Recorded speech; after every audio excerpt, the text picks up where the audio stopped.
Hi everyone, I hope you're doing great today. I stumbled on this video. I think it was Tunde Edna who posted it. It says her husband to be cancelled their wedding that's meant to hold January 3rd because he found out she is an OSU. Now, when I watched the video, first of all, it tore my heart to shreds. My heart was broken almost beyond description because you only have to be human to feel the pain that gushed out of that girl's sobs. She was sobbing, she was grieving. It was almost like the kind of sobbing that when you see, you know the next thing is going to be, God forbid, suicide. If you're a psychologist, that right there tells you everything you need to know. You know, for so many years, I have fought against this menace in my own land, the Igbo land. I know God called me to what in religious terms we call the sphere of influence. My own is media and entertainment. That's where my sphere of influence is. That's my own mountain. But as far as social justice or social responsibility goes, I believe with all my heart that God has called me to deal with this issue of Osu in my land. In the whole of 2018, this was what I did from January to December, which culminated in a spiritual abolition exercise at the Palace of Unri, Agugunri. And I promised that I was going to amplify the message against OSU Caste system practice in Igbo land with a powerful movie. And today, I want to announce to you that movie is done and dusted. After more than, let me not mention, but I will tell you, hundreds of millions of naira put into that movie. And when that movie comes out, my people will get to understand that OSU Caste system that we practice today, it is practicing absolute ignorance. Because from research, my movie that will soon come out is a product of more than 10 years of research into this. We spoke with custodians of the Igbo culture, including even Uncle Peter Doje, who featured in the movie with Onyeko Onwenu. Everybody gave it a part, so we didn't hallucinate. We didn't just concoct stuff. We did the right thing. The real Osus lived and died in the shrine. They didn't have any connection with the outside world.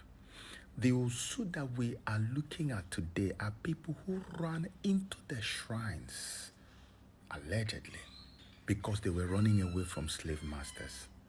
Why are we treating our own kind in the manner that we are today? We are ending up alienating these people.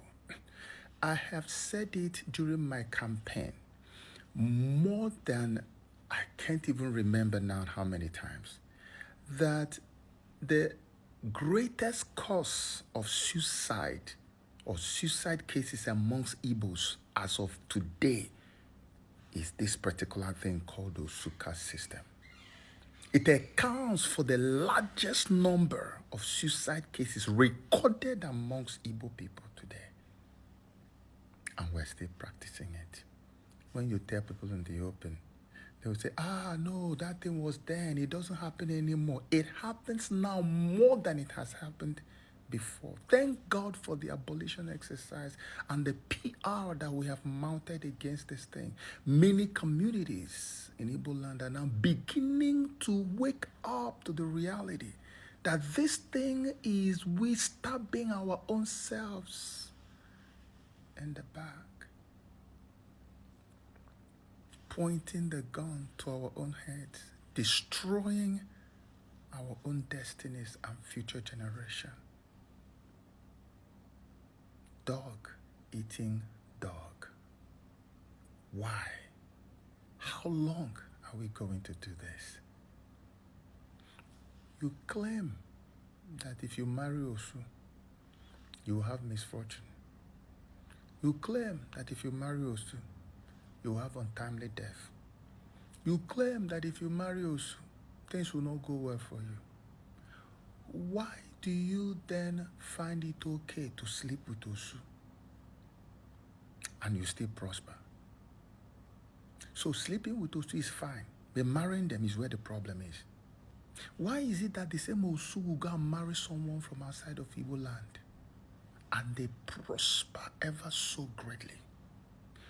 What is the sense in what we are doing if not that we have been mind controlled to believe a lie, a generational lie that stemmed from the same slavery we are all fighting against today?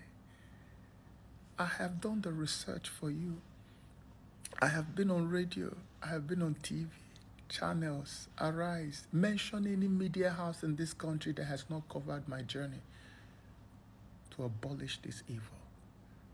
And at every given time, I have asked anyone who had a better argument to show up and prove to me that what I have is not the right one. The people we call Osu today are not Osu. These are people that we call Osu accidentally. Nnamdi Azikiwe called it due to accident of history.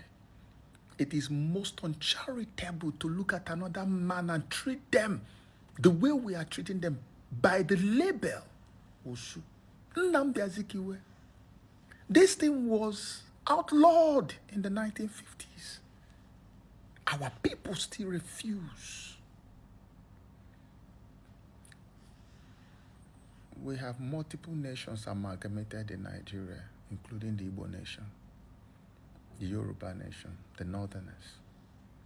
Each one of these nations are hungry for reunification with their kids and kins scattered in different regions. If you go to Kogi, the Yoruba-speaking people of Kogi, they have been uniting with the mainland Yoruba people. The Northerners are looking for their brothers all over, uniting with them. We are not even looking at our own breakaway brothers in the South. We are even still dealing with our own internal brothers and sisters living in our midst, and we are segregating. How can you suffer? If you look at the future, there is no brightness in the future if we don't end this thing once and for all.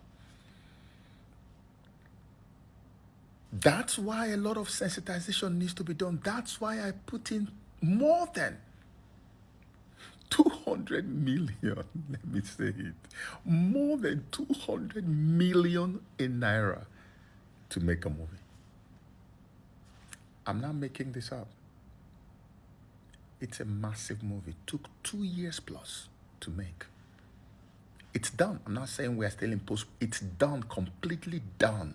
Any moment from now, you're going to hear a word from me on how we're going to go about the release of that movie.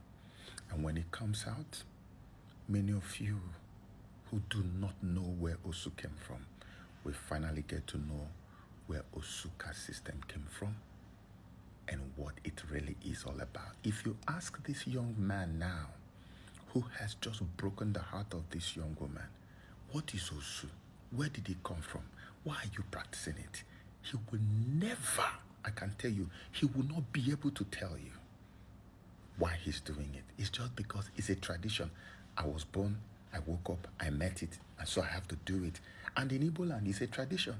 Before you marry anybody, they will go and ask questions. I'm not saying it's bad to do that, but I'm saying this particular one, we are getting it wrong. Anybody who knows that young woman, in closing, please tell her to reach out to me. I'm not saying I have the magic wand. I'm not guaranteeing I'm going to make them get married, but I will try my best. By the grace of God, we will continue to pressure and push. Maybe someday, somehow, God will hear our voice and reunite us with our kids and kins. God bless you. There's an email that she can use to reach me. I'm going to